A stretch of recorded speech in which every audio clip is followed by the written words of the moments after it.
Good afternoon. Welcome to the IISS. I'm Virginia Comolli, Senior Fellow for Security and Development here at the Institute. Thank you so much for joining us today.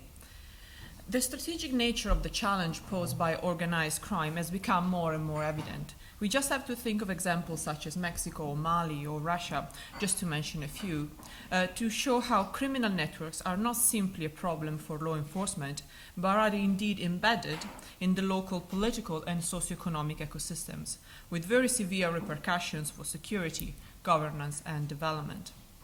Today, we are very fortunate to welcome Dr. James Cockayne, who, based on many years of extensive research into this subject, will be able to shed some light on some of these very complex dynamics.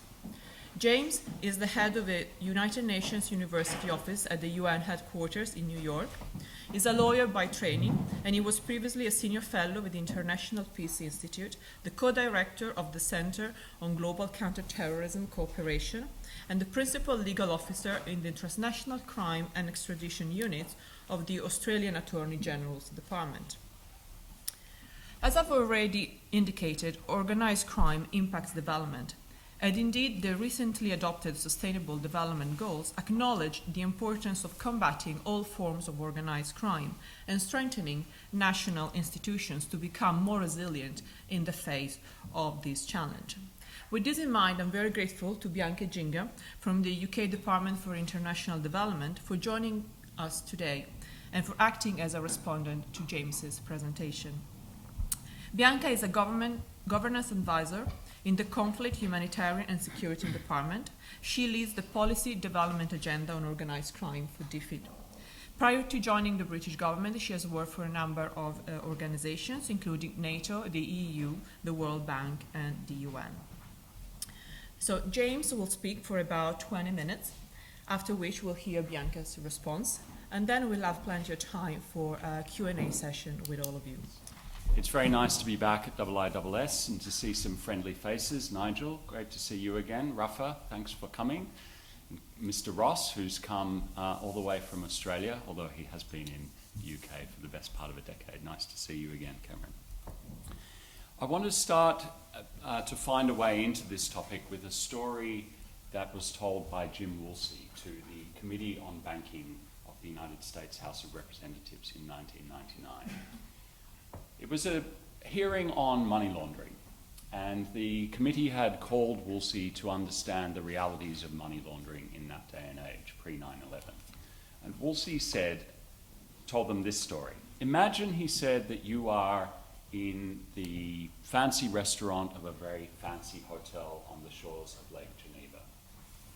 And imagine that you're approached by an individual in a very nice suit and $3,000 pair of Gucci loafers, who says to you, hello, I'm an executive of a Russian trading company, and I have a proposition for you about a joint venture I'd like to explore. Then there are four possibilities, said Woolsey. The first possibility is that that is exactly what he is, the representative of a Russian trading company. The second possibility is that he is a representative of the Russian intelligence services. The third possibility is that he's a representative of a Russian organized crime group. And the fourth and most interesting possibility, said Woolsey, is that in fact he is all of those things, and all of those organizations are perfectly happy with that arrangement. Now that's an interesting story, because what Woolsey was getting at is that increasingly we see a blurring of political, criminal, and business organizations, and indeed strategies. And this book that I'm talking about today, Hidden Power, The Strategic Logic of Organized Crime, is an attempt to make a sense of that convergence at two levels, conceptual and theoretical, conceptual and empirical. At the conceptual or theoretical level, we have to begin by asking whether these two things are really so different, after all, organized crime and politics. Now, traditionally, we have said, of course, in the study of political science, in the study of war, the pursuit of political outcomes by other, i.e. violent means, in the study of strategic studies, that organized crime is not a legitimate object of analysis because organized criminal groups do not seek formal political authority, by definition. They seek profit. Theirs is the pursuit of profit, not of power. Yet when you look at the first-hand testimonies of individuals involved in some criminal groups, the story gets a little bit more complicated. Take, for example, the answer that Francisco Manoia gave when he was asked why he joined the mafia. Now, Manoia was one of the first and most important state's witnesses that helped the Italian judiciary understand the inner workings of the mafia. It's often believed, he said, that people work with Cosa Nostra for the money, but that's only partly true. Do you know why I became a man of honor? Because before, I'd been a nobody in Palermo, and after, wherever I went, heads bowed. You can't value that in money, he was saying. So what that shows us is that, at least from the inside perspective, participation in some organised criminal groups is about the development of power. But is it the kind of power that we are interested in the study of politics, in the study of international relations, in strategic studies? Or is it a power that is closer to business power, the power to dominate a market and a competition that does not involve the achievement of political outcomes? Well, here I think, and I argue in the book, that it's actually useful to look at the approach taken by criminologists. Criminologists have long recognised that certain organised crime groups develop governmental power. They develop the power to govern illicit markets or even communities that are beyond the reach of formal political power or governmental authority. And in understanding the nature of that governmental power and how it works in some organised crime groups, I argue that we should actually look to the work of Michel Foucault, who developed the concept of governmentality. A governmentality, said Foucault, can exist outside the state. You can have normative systems by which people conduct their own conduct, by which they understand their own strategic agency in the world, the sphere of possible actions. And my argument in the book is that in some cases we see organised criminal groups deliberately developing a hidden governmentality and using that to extend their governmental power over not only markets but populations and, arguably in certain cases, into the reaches of formal politics that we have traditionally called the upper world. Now, the result is that instead of thinking of the upper world and the underworld as entirely separate spheres of action, we have to begin with the hypothesis that in certain circumstances there may be one single market for government in which you have a range of different alternative providers of governmentality seeking to win the allegiance of the consumers of those forms of governmentality. And what's interesting about organised crime is that you can in fact be the consumer both of the hidden allegiance, the hidden governmentality of the mafia, and the formal governmentality of the state. Privately, your conduct is governed by the norms within the mafia. Publicly, your conduct is governed by the law and the norms of the state. So criminal strategy, it turns out, is based on a deliberate eschewing of formal political responsibility, even as some of these organised crime groups seek to develop their governmental power in a hidden way. The question then, as we move from the theoretical to the empirical, is do we in fact see some organised crime groups taking this approach? And if we do, what does that governmental power mean for our understanding of situations of conflict, domestically? Do we see examples of criminal groups developing that governmental power and projecting it internationally?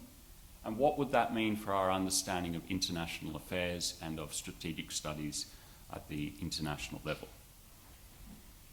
In the book, I argue at the empirical level that through the historical record, we can in fact see 6 different ideal type positioning strategies that criminal groups have taken to position themselves in this market for government.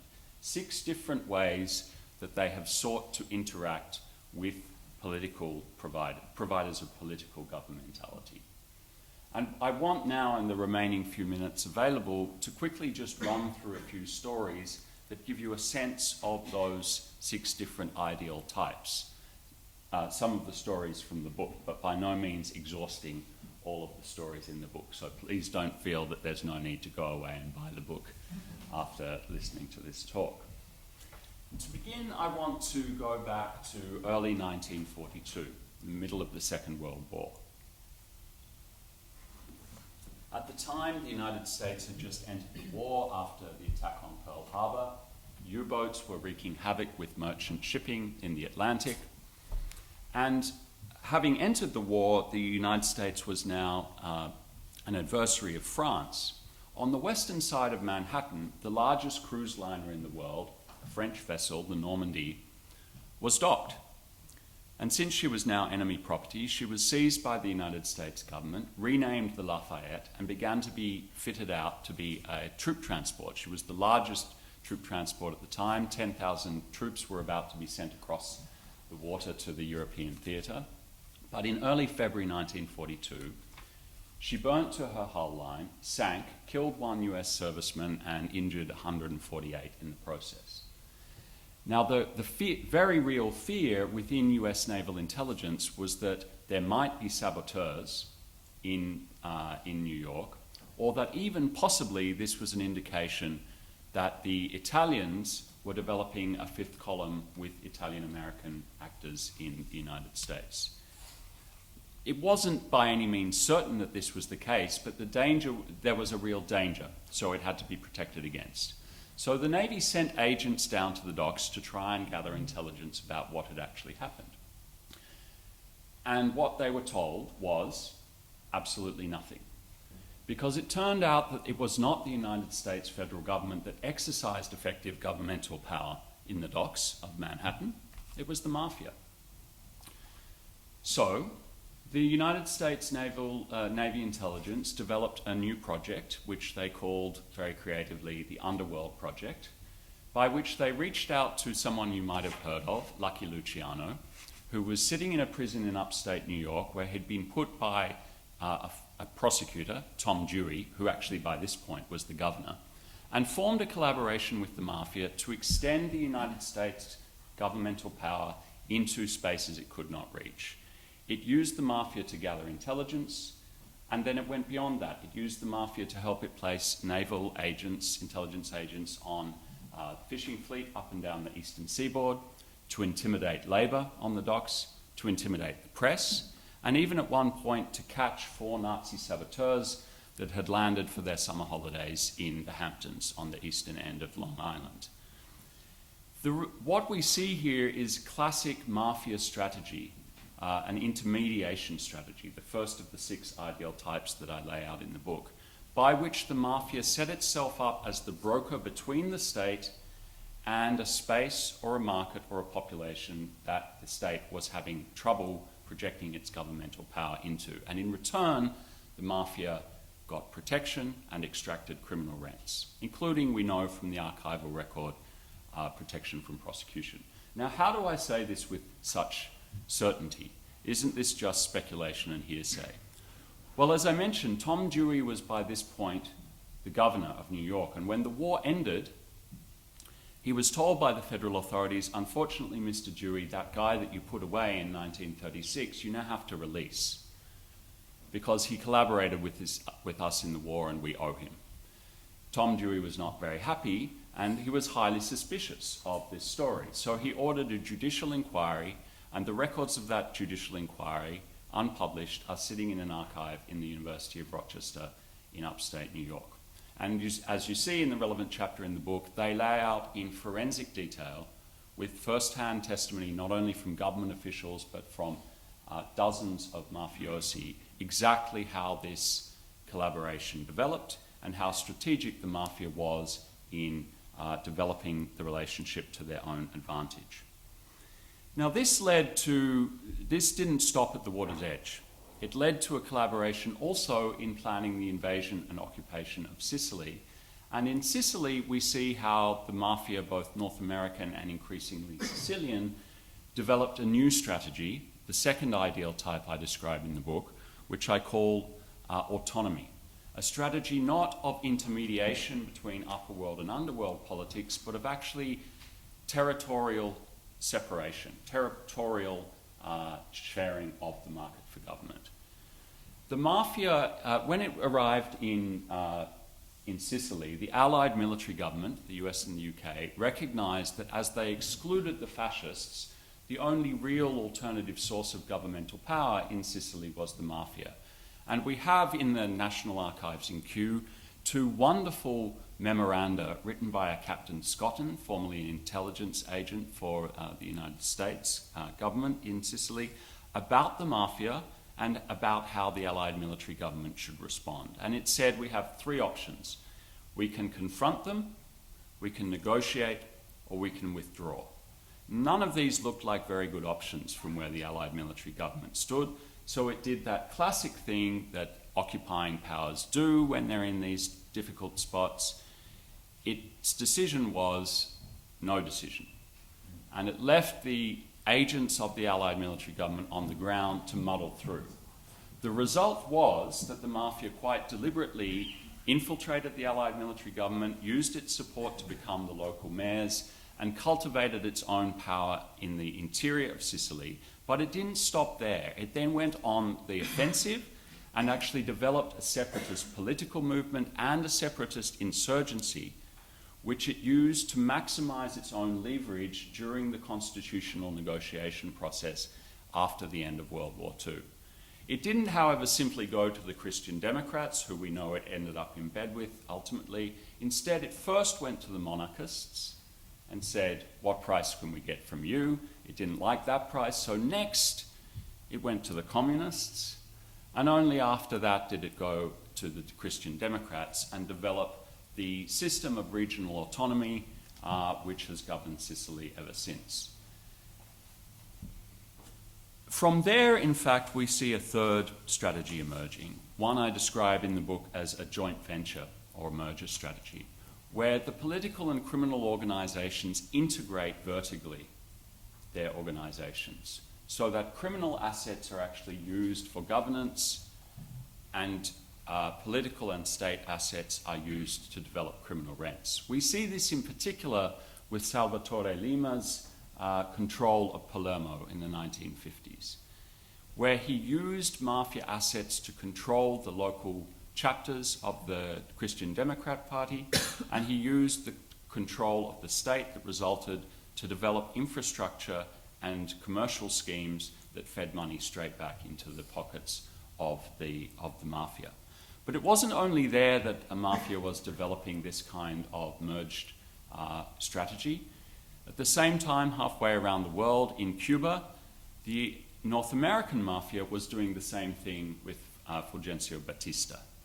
And what we see from that particular joint venture and the one in Sicily, in Palermo, is that over time those mergers lead to a loss of legitimacy for the political actors, because the subject population figures out over time that they are being ruled not by upper world politics, but by a criminal strategy.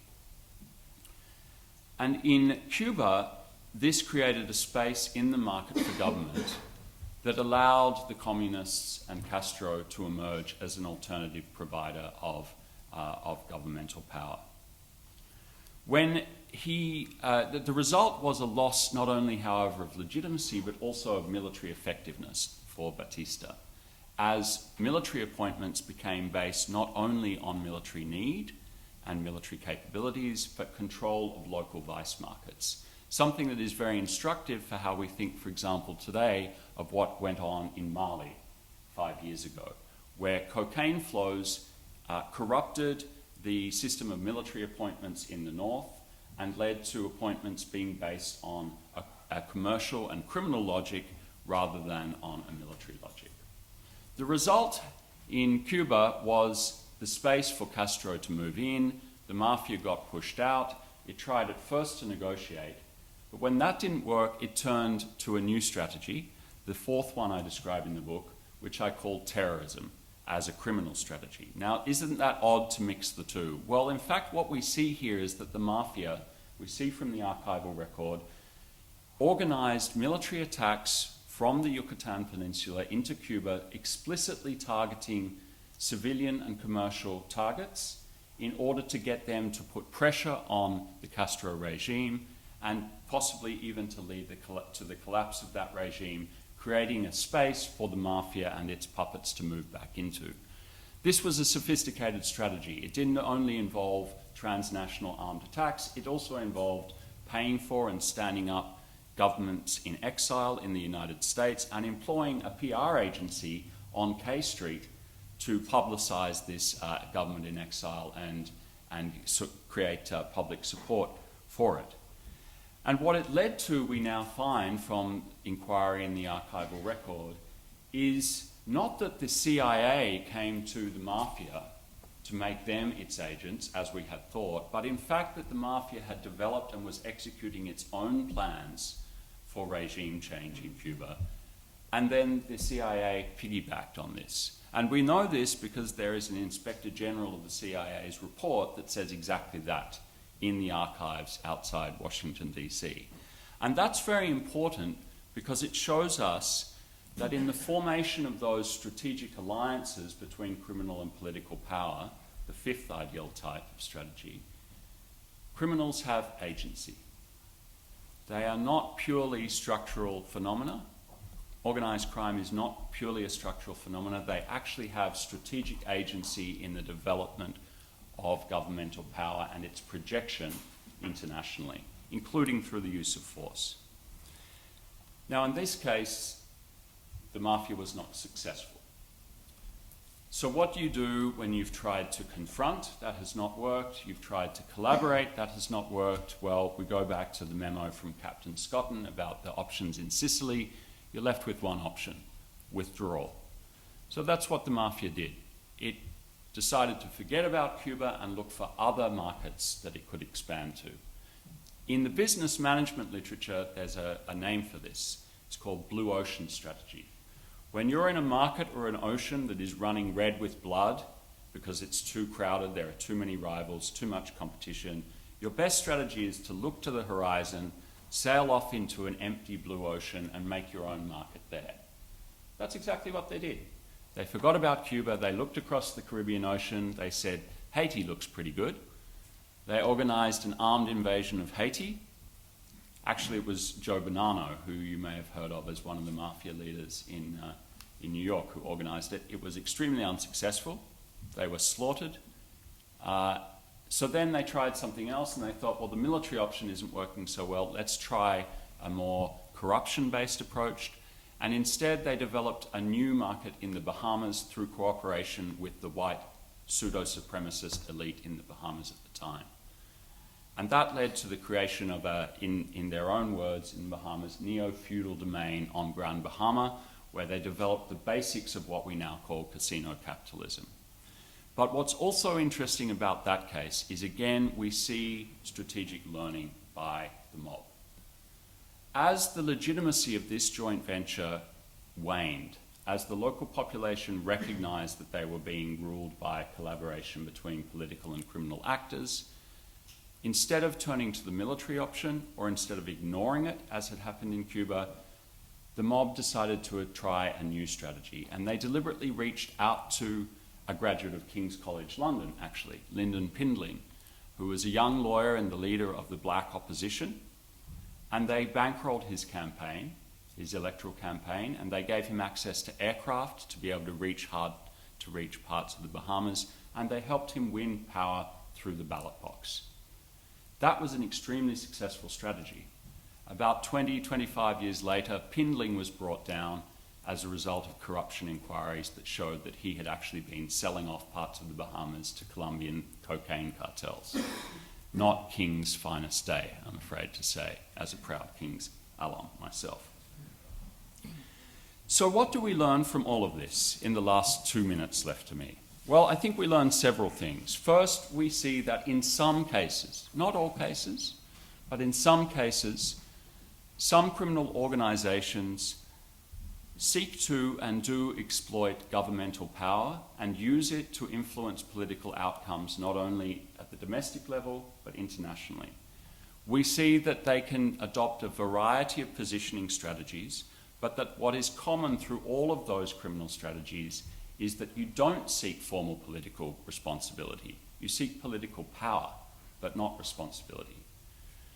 We also see that legitimacy is the key here for those actors. They exercise governmentality by building legitimacy. Now that's very important at a policy level, because if we treat organised crime purely as a criminal issue, we may not be taking advantage of all those other tools we have at our disposal to attack their legitimacy. That's not to say we should not treat them as a criminal justice issue. It's simply to say that while a criminal justice response is necessary, it may not be sufficient.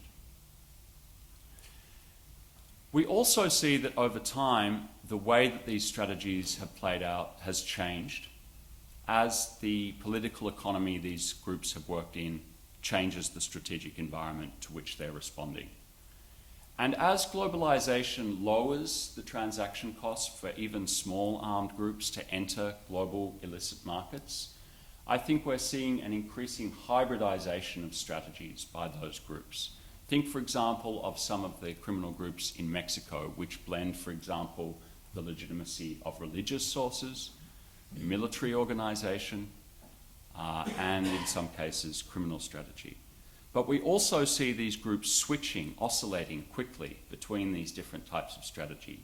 Think of the Sahel, where you have Mokhtar Belmokhtar, who used to be known as Mr. Marlborough because of his role in trafficking cigarettes through Sahel, and is now a key player for Al-Qaeda in the Islamic Maghreb. But for me, the most troubling fact that we have to reflect on after all of this is that there may be a blurring of state strategy, statecraft, and criminal strategy. Why do I say that? Well, because states also benefit from those changes in cost structures that globalization has brought about. Increasingly, we see military power being exercised not only through kinetic modalities, but also through subversion and through information operations. Something that is also available to and within the reach of organised crime groups. And perhaps most importantly, at the geo-economic level. The way we have set up the international financial system arguably creates incentives for rulers, whether they are politicians or criminals, to use the global financial system to extract rents, criminal or legitimate, from a particular territory or market, and then move them into the financial cloud, where they are not subject to political control by the people and the markets from which they've been extracted. I told a friend of mine that I was coming to speak about something about organized crime, and he looked at me and he said, "What, have you been trafficked?" And it was very disturbing, but at the same time, in a sense, rather funny. I said, "No, but so what do you know about it, and why would you care? You're a development professional." And I think it's a fairly fundamental question. Why should development professionals care about organized crime? This isn't a territory where we have been working comfortably. We don't have a record of success or any record really. But it seems to me that we seem to be increasingly drawn into discussions around organized crime.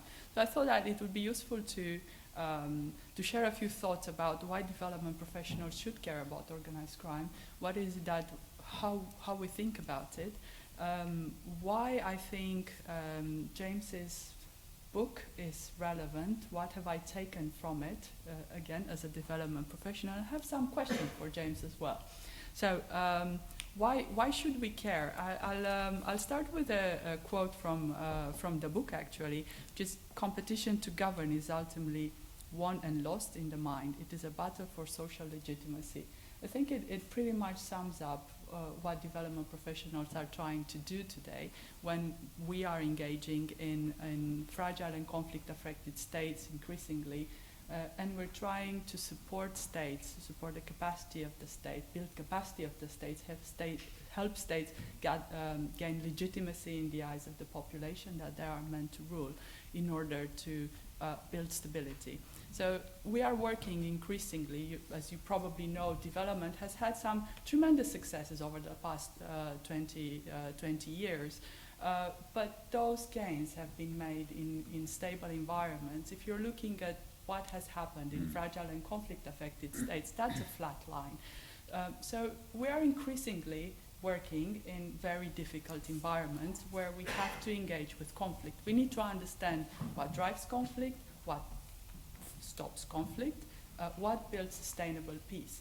And in doing so, what we have found, and I'm talking we as a development community, is that organized crime matters. As if it wasn't complicated enough to try to understand what builds state legitimacy in a stable environment, here you go, we have another actor to bring on the table and try to understand how it works, its motivations, and how it engages with the state. One of the biggest challenges, I think, is to try to delineate what is state and what's criminal, where increasingly they seem to be in a marriage. Now, how do you build the capacity of the state when the state itself is a vector in crime? Will it act against itself? It's a big question, and it's quite a fundamental question for the development community because it challenges the core of our understanding of what the state is. Is it a provision of public good? Does it take responsibility? How does it build legitimacy? So in that sense, we are challenged at the core of our understanding of what our work is. Now, what kind of answers have we come up with? Well, that's work in progress, so don't take it. It's not government policy. We are still exploring. But some of the answers that we came up with are also in James's book. It's trying to delegitimize criminal governmentality. Sorry. And our work on anti-corruption, increasing exposure, and generally building resilient state institutions. It's been a response, right? Investing in social media, and particularly in investigative journalism, disrupting the normalization of violence. It's another means of doing so. But also collaborating with the local groups. So in other words, going beyond the state, trying to see how can we engage beyond the state, engage with the societies, but also engage with the global system, that global governance system which regulates some of these processes. Do we have an effect on it? So these are the policy responses, if you want, that we have been contemplating. It also means that in trying to understand the transitions from war to peace, we have been looking at ways to go beyond peace agreements and beyond the peace deals, right? The political agreements. Well, what is the economic settlement, if I can call it this way, which underpins the political settlement? Is this something that we can engage with? How do we understand the market and the relationship, the power relationships of those who are governing the market, whether state actors or non-state actors? So in that sense, it's an unexplored area. We're trying to map illicit political economies. That's something that we haven't done before. We're trying to enter that into that space.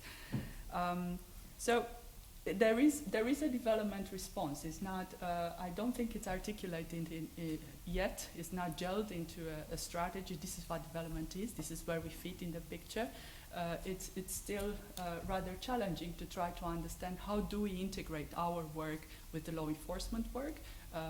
How do we fit into a broader political strategy when we are working in conflict systems which are transnational or they're regional?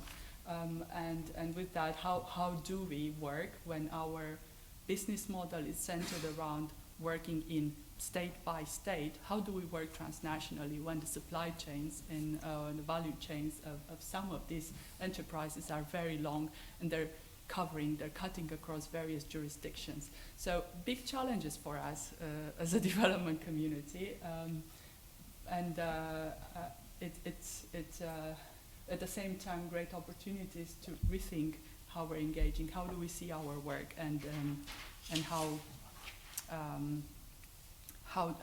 we're engaging this subject.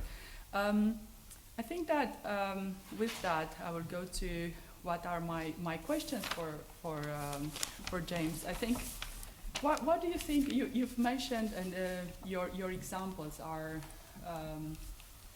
not very recent. There are some very recent examples, which is very, very useful. At the same time, some of them are obviously from around 50 years or so. It is a dangerous subject to start to investigate, right? But one of the lessons is that some of these structures became embedded in the economies of the spaces where they have emerged, and they've built a protection market, a political protection market, which is enduring. What does success look like? What does success look like for us as development practitioners? What are I know we don't have metrics of success, right? We should be, and one of your recommendations is we need to start looking into how do we measure success on this. Where should we start on that? You focused on the transitions from war to peace. What I read in that is that there are moments of change, of profound disruption, which might open opportunities, windows of opportunity to engage strategically. But is this, if we are to prioritize, are these the events that we should be focusing on? How do we engage with stable environments where these criminal structures are deeply embedded in the economies and in the politics of the countries where we work? Well, thank you very much, Bianca, and thank you, James. We now have about 20-25 minutes for questions and comments from the floor.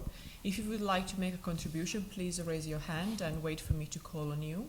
And then there will be a colleague who will hand you a microphone. Before you start your intervention, please tell us your name and professional affiliation for the benefit of the panelists and everyone else. So who would like to go first? The lady over there. Thank you. Hello, my name is Johanna and I'm right next door from the Institute for Statecraft.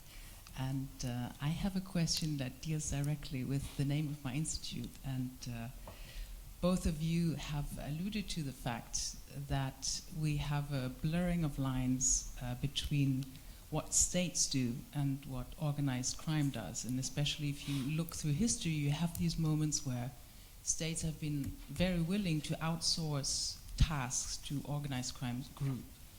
And especially parts of the state that are dealing with, exercise of power. And, well, they are very gray areas, but they exist. And they seem to be almost semi-autonomous even in democracies. So my question would be, and that kind of ties in with Mrs. Jinga's question, is there an example where a working relationship has been disrupted, where you move from a state where partnership is officially called off and war has been declared, or are we kind of tied forever basically condemned to accept this really, quite troubling relationship between organized crime and states? Thank you. Thank you. Shall I take that and Bianca's question? I think that's all. Thanks. Great questions. Yes, there are examples, I think, of success to connect those two questions. In chapter 3, I think it is, of the book, I look at the relationship between criminal and political strategy in New York in the second half of the 19th century under Tammany Hall. And this reached its high point under Boss Tweed, when Tweed took over the political organisation of Tammany Hall and used it to develop a criminal organisation within the Tammany Society that extracted massive rents from public infrastructure development in New York at the time. Tweed fell when there was an alliance between different actors in civil society, particularly amongst the political and financial elite, because his actions were coming to threaten the creditworthiness of New York in the international financial markets. And what that is appointed to, and we see more recent examples of success, is the importance, which Bianca mentioned, of civil society. If we think of this as one market for government, then the consumers of that government, of the governmentality, are what we think of as subjects or citizens. It's civil society. So if it's true, as Bianca highlighted, that the competition to govern is a competition for legitimacy, market share is based on your form of governmentality, whether it's state law or mafia omerta or something else, being the most popular amongst the potential population. Now, it's not a symmetric competition, because organised crime uses violence and corruption as means to achieve that result, whereas the state notionally does not. Again, I say notionally and I see eyebrows raising, there's blurring, because these are ideal types. But we have to work directly with the civil society to break the hold of criminal governmentality. We have more recent examples. In Sicily today, one of the most important factors in the reduction of mafia power is action by civil society, courageous civil society. In particular, things like consumer boycotts. There's something called adiopitsu, which basically means goodbye to the bribe. We won't pay the piece or the bribe when we're stood over. And what this involves is courageous small businessmen and women taking a stand saying, I will not pay the bribe, and I will put in my window a sticker, an orange X in an orange circle, saying that this is my position. And it's encouraging consumers using their consumer power to patronise those organisations, those businesses that take that stand and adopt that position in the marketplace for governmentality. So there are examples of success that we could work with to undermine the social legitimacy of these criminal organisations. Media is extremely important. In the Tweed example, it was the power of the media, in particular the new format of cartoons, that undermined Tweed's political power in New York, and that created the space for the elite to walk into to withdraw their support for him. Supporting free press in developing countries is absolutely crucial, to my mind, to exposing the negative impacts of rule by criminal organisations. But these are not traditionally the tools we've reached for in anti-organised crime programming. We've reached for anti-corruption, we've reached for criminal justice capacity building.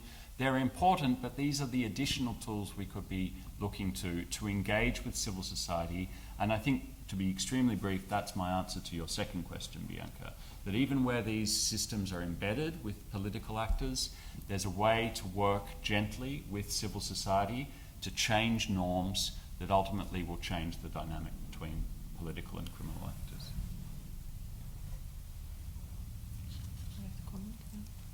Anyone else? Yes, the gentleman over there in the second row, please.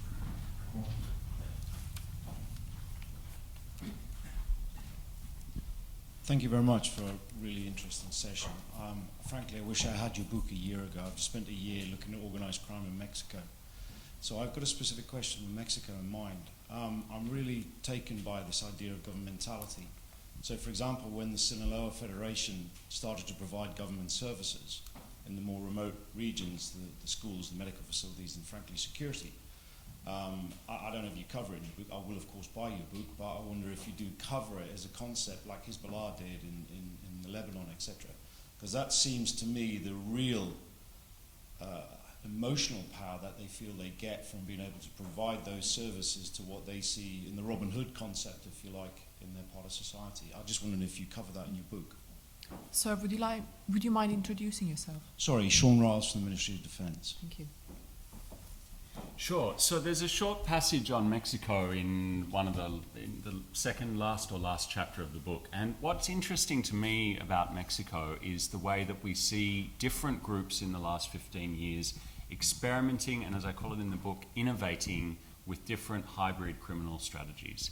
Sinaloa, I think, is fairly close to a classic mafia strategy, intermediation strategy, as I describe it here.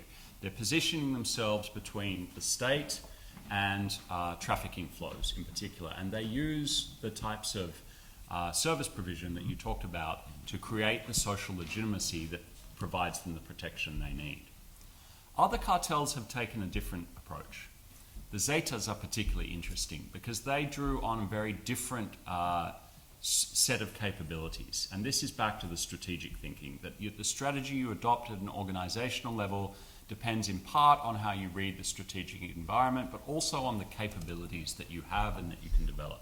The Zetas, as the name refers to, were actually former soldiers.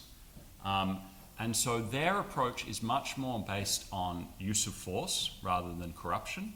It's much closer to what I describe as an autonomy strategy. Their approach is to take control of a territory and not just act as intermediaries, but really to try to govern that territory, and in particular to expand the criminal markets, not just into trafficking, but into protection, kidnapping, illegal mining. Wherever they can, they extract rents. And that requires a very different relationship with the local community, one based much more on coercion, fear, and terrorization. And you see, what's interesting about Mexico is you see these different groups and the strategies they've developed in competition with each other, not only in Mexico, but across borders. So just like Coke and Pepsi competing decide, well, if I'm competing in the North American market, one way to weaken my adversary is to strike out into a new market, open up a new front, weaken my adversary on that front and hope that it creates opportunities for me to go on the offensive here. So we see the Zetas and Sinaloa expanding their competition from Mexico into Guatemala and forging relationships with different parts of the political elite in Guatemala, using the same strategies still as they've been using in Mexico to try and expand the theater of competition.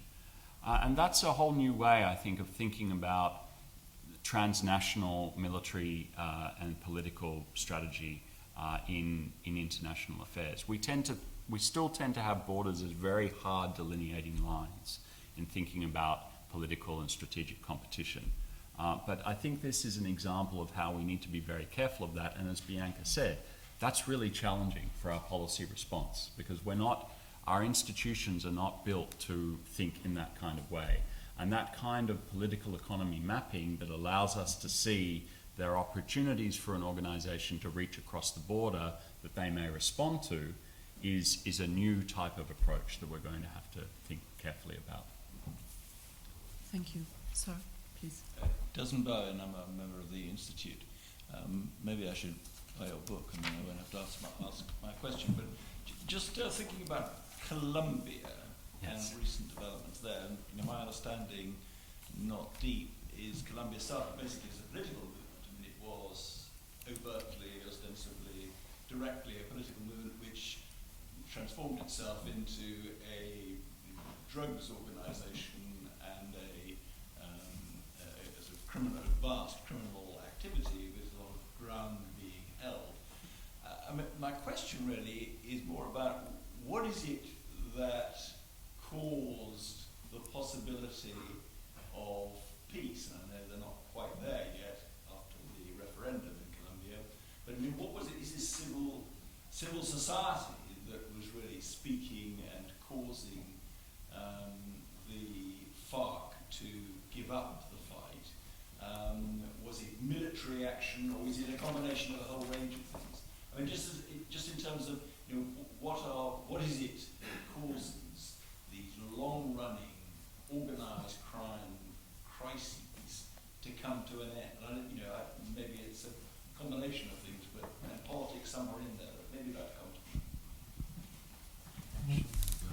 I'm very cautious about replying to this question while you're sitting next to perhaps the world expert on FARC in Nigel Inkster. And especially with the Institute's amazing publication down in the front lobby that I saw into some of the archival caches from inside FARC. But I think there's a premise in your question that I'm not sure I agree with, which is that we are emerging from this criminal crisis, as you put it, long-running criminal crisis. I would actually argue that we are at a very crucial moment when the strategic decision by the FARC leadership to move away from, or to move towards politics could very well, and especially the rejection of the referendum, could lead to some elements in the FARC moving into crime wholesale. We know that long-running insurgent movements have a tendency to become criminalized. What perhaps started out at the beginning as just an operational necessity of involvement in organized crime for financing and access to materiel can become a dominant strategic influence within the organization. We saw it in Northern Ireland. Some people argue we're seeing it in factions of the Taliban in southern Afghanistan now. You can very easily end up with the tail wagging the dog. And I think that this is a good reminder that these organizations, non-state armed groups, just like states, are not monolithic strategic entities.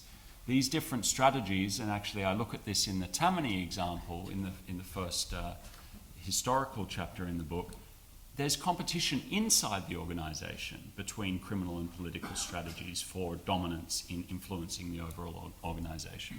So I think we're at a very difficult moment in Colombia now where we may actually see fragmentation of the FARC, particularly because of a loss of trust in the state that's resulted from the rejection of the referendum. And there's a very real danger that some elements will go back into drug trafficking in a big way. Some will look to form alliances with criminal elements in Venezuela or in the bandas criminales. I don't think we're out of the woods by any means on Colombia's long-standing wrestle with illegality. Yeah. Bianca. Just to add one element around ending the conflict, that there is a recent work done by International Alert on the peace deal and also on understanding the conflict system. And they're making exactly the same point that James has made, that this may lead to further fragmentation, may actually make conflict and peace more problematic. The fragmentation of FARC as a political entity with whom to engage. So if you're interested, it's a very good report they've recently published. Thanks. Thank you. Now we have a lady in the penultimate row, Yes. and then a gentleman in the third row after that. Thank you very much for your brief talk. I look forward to reading the book. My name is Great. Anna Albulescu. I'm a PhD candidate at King's College London, and I was wondering, because you mentioned fragmentation, and also you mentioned the policy responses, I was wondering whether in your review of these organizations you have observed any patterns of change, and if so, if they are due to the policy responses of the state or due to the fragmentation of these organizations. Thank you. That's a good point. Can we take another one while Sure. I think about that? Of course. And then the gentleman in the third row over there. My name's Rajan. I'm a research fellow at ICSR. My question is about organizational structure, so it kind of relates to your earlier comments. But have you seen criminal networks become more loosely structured, which makes it more difficult for the central leadership to coordinate their activities? And if so, does this make their actions and their strategies more volatile and more unpredictable? Thank you. Challenging. Shall I have a go? Sure. Both very good, tough questions. I think one of the things I like about your question, ma'am, is that it takes for granted that there is a dialectic interaction, a dynamic interaction between strategic choice made by these organizations and state response.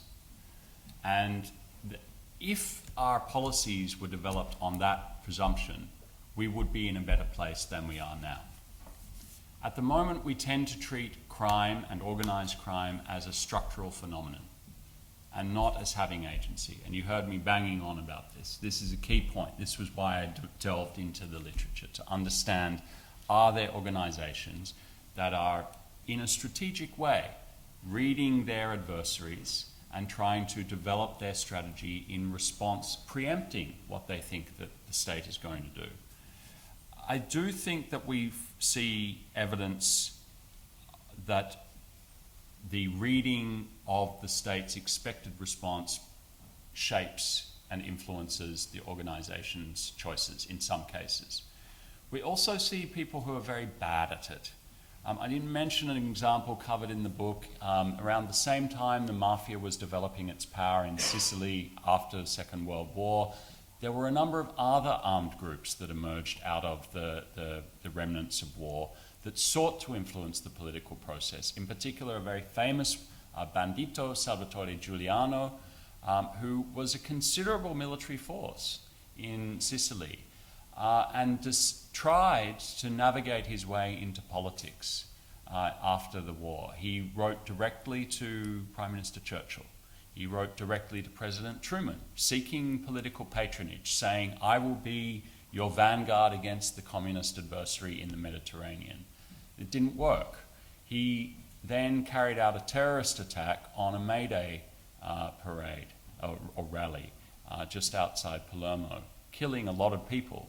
And that completely undermined his legitimacy. It was a terrible strategic maneuver and exposed him, and it meant that his secret mafia patrons dropped him like a hot potato, and he became vulnerable and was ultimately killed, probably by mafia assassins. So you can see that your strategic choices matter, and that is not something we've taken seriously, I think, in designing response. On your specific question about how that dance between state choice and organisational strategy and structure plays out, I would actually argue it's worth looking at the work of Van der Velbab-Brown, who I think is particularly strong on that point and goes and is more interested in how state response has shaped choice than I am in this particular book.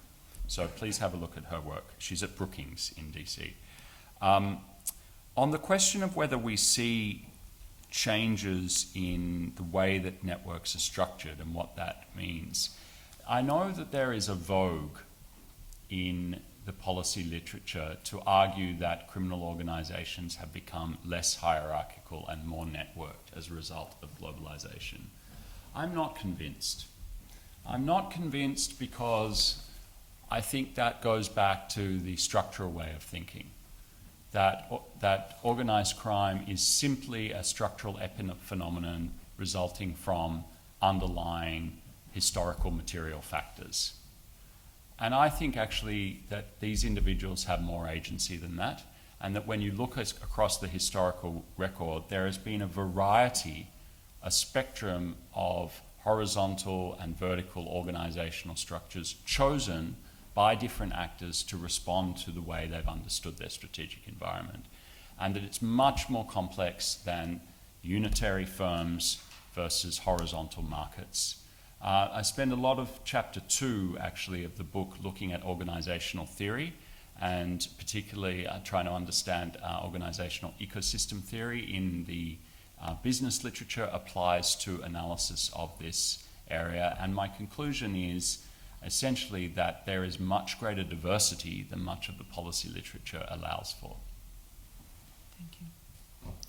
Gentleman in the second row over here.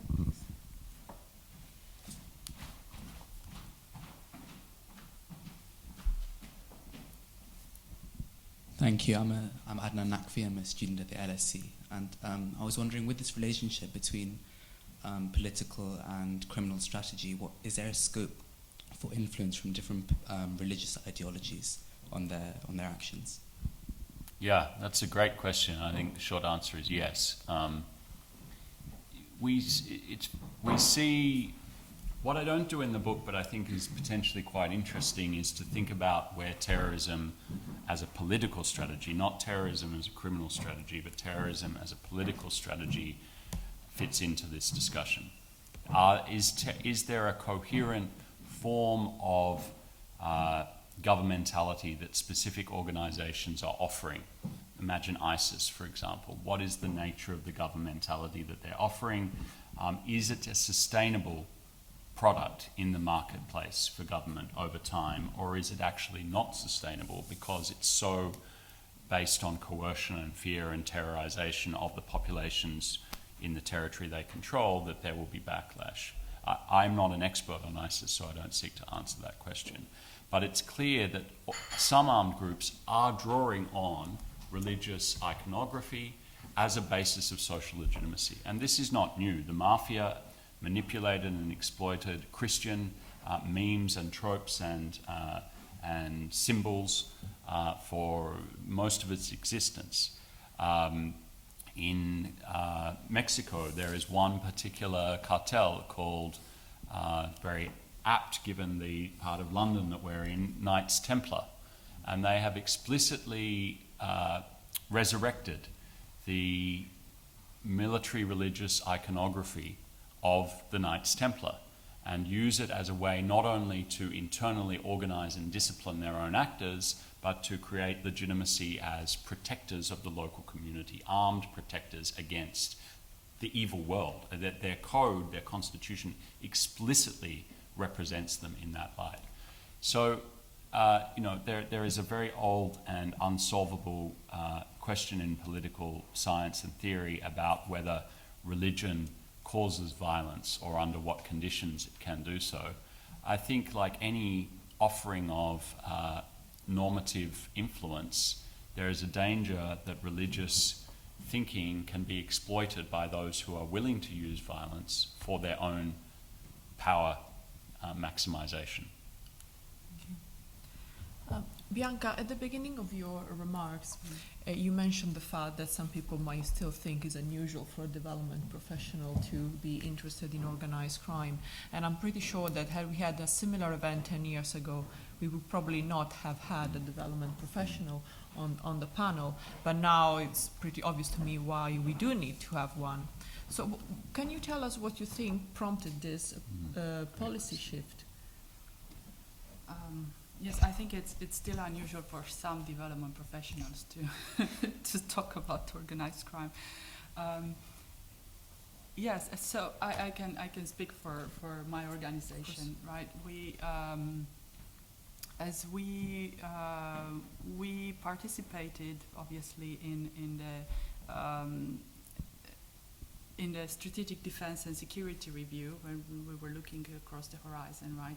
What's going to happen in the next 5-10 years, and how should the UK respond to this? The DFID, as the development arm of the government, also has identified quite important equities in building stability overseas. I wouldn't say we own that policy strand, but we have an important contribution to how we build stability overseas.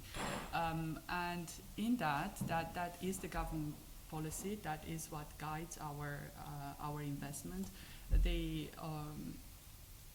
That was supplemented by the new aid strategy published immediately after the SDSR, which also said that the first objective of aid is actually building peaceful states and societies, so building peace and stability.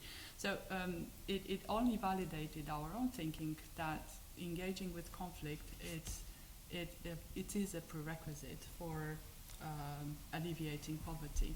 So that is the core of our work. And we started to ask, well, how do we do that? And we, through a process that lasted for about a year, into trying to understand what drives conflict, what drives state fragility, and what are the blockages to poverty alleviation in middle-income countries, for example, which are stable but stagnant. Organized crime kept popping up. And that triggered two questions. One was, well, is this something that we should be seriously looking into? The answer was yes. I mean, we have questions from too many places. We have questions from all of us who have been deployed in various missions when we engaged with the local economy. I said, well, there is a degree of informality in these economies, and it seems that a lot of it is also illicit. Well, how do we engage with that? We don't have analytical tools to do that. Maybe we do need. So there was this demand from our analytical exercises, from our own experience on the ground, that we need something to understand the phenomenon. So, first part of the question, the answer was yes, we need to understand, it's important. The second part of the question was, now what do we do about it? And that triggered another analytical exercise into, well, should we try to tease out what is the development role into engaging with organized crime? So this is where, it's a long journey, right? But that's where this question emerged for us. We're not alone. If it hasn't gone crazy, there is a development dialogue on transnational organized crime, which has emerged under the aegis of the Global Initiative Against Transnational Organized Crime. Some of you might be familiar with it. But there are a number of other development agencies, such as the GIZ, USAID, the World Bank, the UN, OECD, which have been looking into various aspects of organized crime, and we pull together our knowledge and also our evidence.